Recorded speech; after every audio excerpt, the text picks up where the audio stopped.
It is said that humans have 3 souls and 7 spirits, while ghosts only have 1 soul and a half spirit.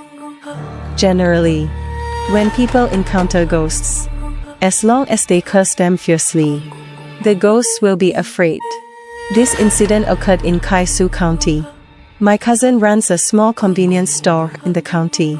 When someone passed away in our hometown, they had to rush back for the funeral. They asked me to help look after the store for a few days.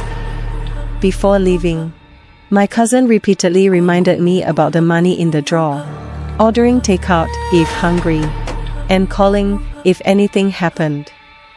Seeing them fussing like parents instructing a child, I smiled and urged them to leave quickly, taking it easy on the way. After they left, I kept watching the store until very late. It was around 11 o'clock when I finally closed the shop.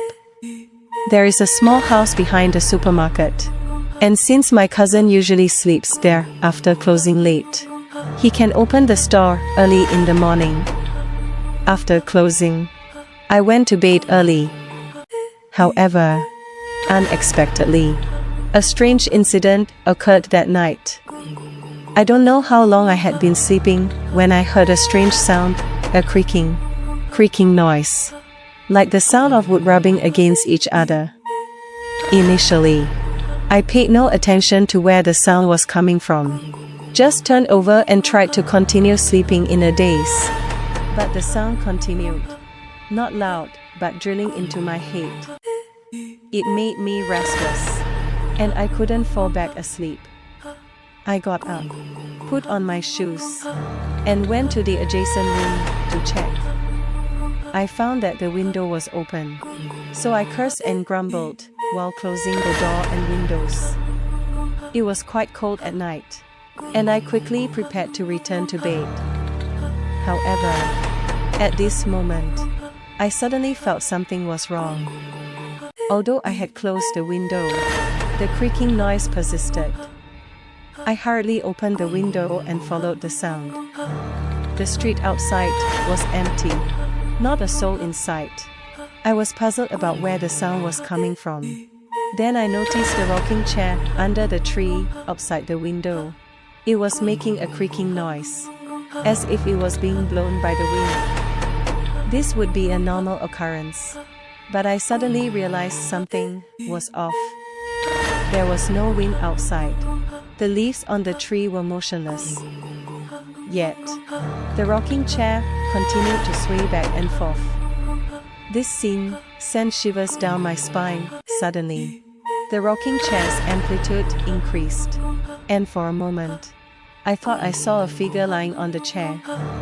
Terrified, I quickly recoiled, locked the doors and windows, and didn't dare to look again. I kept telling myself not to overthink it, go to sleep, but the creaking noise persisted. Driven to the edge, I went to the window, pushed it open, and angrily shouted, threatening to set the whole place on fire.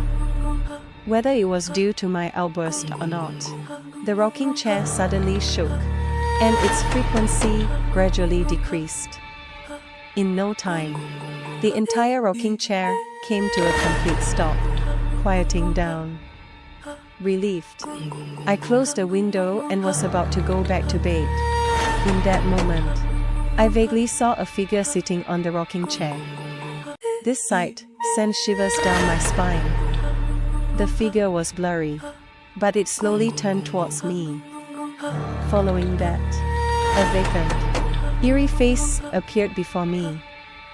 In that instant, I felt a chilling sensation through my entire body. Gone was my previous temper, and I ran into the house as if gone mad, diving under the covers. Seemingly satisfied that I was frightened, the creaking noise started again. The entire night was sleepless. The next morning, the first thing I did was get rid of the rocking chair. I didn't dare to tell my cousin. I just threw the chair into the garbage heap. After all, my cousin would be away for the funeral for several days, and I didn't want to hear those unsettling sounds in the nights to come. True enough, that night passed without the disturbing noise, and my heart finally settled down.